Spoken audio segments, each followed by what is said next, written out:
Hello everyone and welcome to EduTap. In this video, we are going to learn about the unit and single output costing method.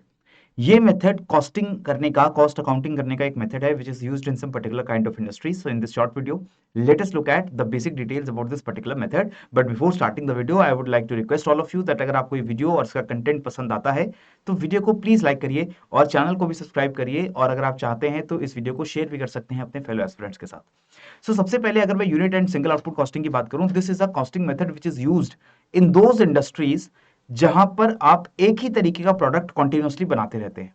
For example, एक single article ही बहुत large scale पे produce कर रहे हैं. Coca Cola की बहुत सारी bottles हैं जो आप लगातार कंटिन्यूसली प्रोड्यूस करते जा रहे हैं, और आइडेंटिकल होमोजेनस प्रोडक्ट्स प्रोड्यूस हो रहे हैं. कि मतलब एक प्रोडक्ट है जिसकी एक क्वालिटी है और एक क्वालिटी बी है. तो जैसे हम होता है कि एक कोक बन रही है, एक डाइट कोक बन रही है, एक शुगर बन रहा है, एक डीसल्फ्यूराइज्ड शुगर बन रहा है, तो आपका थोड़ा सा डिफरेंस है प्रोडक्ट्स के अंदर, but the products are very identical, very similar, right. और द प्रोडक्शन ऑफ टू और more grades of the product, मतलब वही बात कि एक आईफोन प्रो है, एक आईफोन प्रो प्लस है. तो इस तरीके से अगर आपके अलग अलग कैटेगरीज के सिमिलर प्रोडक्ट्स लगातार बनते जा रहे हैं तो वहां पर हम सिंगल आउटपुट कॉस्टिंग को यूज कर सकते हैं. इसमें हम करते क्या है, इसकी जो बेसिक इंडस्ट्रीज हैं जहां पर आपकी कॉस्टिंग यूज होती है, इसमें आपकी ब्रिक मेकिंग आती है, बिकॉज आपकी ब्रिक्स लगातार ब्रिक्स बनती जा रही हैं जिनका स्टैंडर्ड और साइज लगभग सेम है. Mining, where the same kind of a mining product is being produced continuously. Sugar, cement, ऐसी चीजें जो लगातार एक ही प्रोडक्ट बन रहा है, सिंगल आउटपुट इज देयर. और अगर एक प्रोडक्ट है या फिर एक ही प्रोडक्ट की दो या तीन वेराइटीज हैं which are very similar to each other, then these kinds of industries they will use the single output costing method. इसमें हम करते क्या है, हम पीरियोडिकली जितना भी खर्चा कंपनी की ऑपरेशंस में लगता है, all that cost we record in a cost sheet. So this cost sheet is like a periodic statement जहां पर हम सारी कॉस्ट को रिकॉर्ड करते जाते हैं. फॉर एग्जांपल, हमने एक हफ्ते के अंदर जितना कॉस्ट हमारा इनकर हुआ, वे वर्कर्स को जितनी सैलरी दी, जितने बिल्स पे किए, रेंट पे किए, वो सारे खर्चे हम उस वीक के उस कॉस्ट शीट के अंदर डाल देते हैं.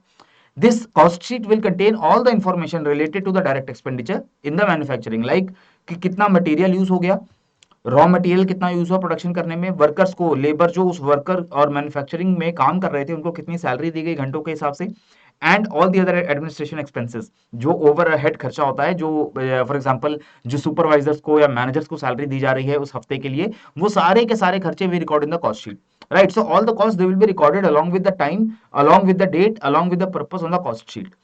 ये सभी कॉस्ट शीट के अंदर इनडायरेक्ट एक्सपेंसेस को भी एस्टिमेट करके हम लोग इंक्लूड कर सकते हैं. So direct expenditures which are directly involve in the manufacturing process, वो तो हम कॉस्ट शीट में डाल ही रहे हैं. इसके अलावा अलावा बाकी जो खर्चे हैं हमारे which are not directly associated with manufacturing but are somehow related to the overall operations of the company, वो खर्चे भी हम कॉस्ट शीट पे एस्टिमेशन करके डाल सकते हैं.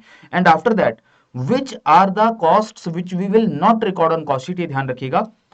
टैक्सेस जो कंपनी पे करेगी गवर्नमेंट को, इंटरेस्ट, कोई लोन हमने लिया है तो वो इंटरेस्ट उस लोन के ऊपर पे कर देते हैं, अपने जो शेयर होल्डर्स हैं उनको डिविडेंड्स पे करते हैं, कैश डिस्काउंट्स ऑफर करते हैं कस्टमर्स को, या प्रॉफिट लॉस, जो हमने कोई एसेट बेच दिया, कोई मशीन या अपना कोई फिक्स्ड एसेट हमने सेल कर दिया, उससे कोई प्रॉफिट लॉस मिला है, तो ये सारी डायरेक्ट इनडायरेक्ट जो इनकम्स हैं इसको हम लोग रिकॉर्ड नहीं करेंगे.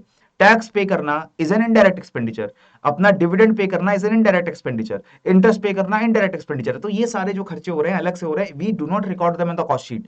कॉस्ट शीट में वो चीजें आती हैं जो हमारे ऑपरेशंस को रन करने में यूज हो रही हैं, यानी the costs which are directly related to the production और the manufacturing of the products, and the costs which are related और which are necessary to make sure the operations run smoothly, जैसे कि बिजली का बिल देना है, supervisors को salary देनी है, क्लीनर्स, मेंटेनेंस स्टाफ को सैलरी देनी है. So all this is part of the administration cost, right.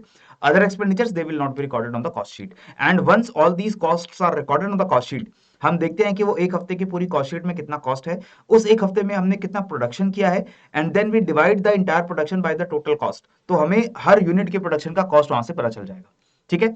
सो इस तरीके से हम अपने छोटे छोटे जो टॉपिक्स हैं हमारे एफएम कंपोनेंट के, उनको शॉर्ट वीडियोस के अंदर फटाफट से डिस्कस करके उन्हें समझ लेते हैं. And this type of scenario, this type of preparation method is also used in this master course that we have launched. इसका लिंक आपको नीचे डिस्क्रिप्शन बॉक्स में मिल जाएगा, जहां जाकर के आप इस कोर्स को एक्सप्लोर कर सकते हैं. हमने फ्री वीडियोस और स्टार्टर पैक भी दिया हुआ है, where you can go ahead and explore the course, that how this course can be used and how is the quality of the course, is the quality of the course according to you और not. So उसके बाद आप decision ले सकते हैं कि whether you have to use this course. Otherwise you can also self study, और self study मेरे हिसाब से जो बेस्ट मेथड होगा तैयारी करने का, उसको भी आप कर सकते हैं. और लेकिन किसी भी तरीके की मदद की अगर आपको जरूरत पड़े एडुटैप से, you always have our mail ID hello@edutap.co.in. You can always mail to us and write to us explaining your problems, and we will make sure that we will respond back to you as soon as possible within 24 hours and resolve your queries. So इसी के साथ मुझे दीजिए इजाजत, पढ़ते रहिए, बढ़ते रहिए। जय हिंद एंड जय भारत।